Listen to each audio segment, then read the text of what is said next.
So it is January 18th, WikiSpeed update for the AC controller. We are going to be doing a little bit of testing. So first thing we're going to do is at around 35 seconds here, we're going to start increasing the current a positive direction until we get some spinning happening here.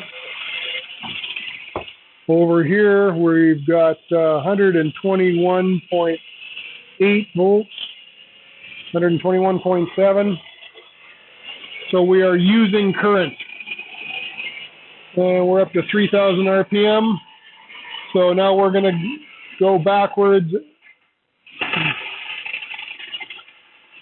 Okay, so that was a current fault.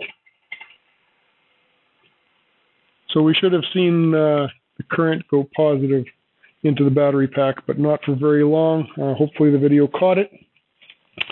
And unfortunately, since I faulted the controller, I'm going to have to reset.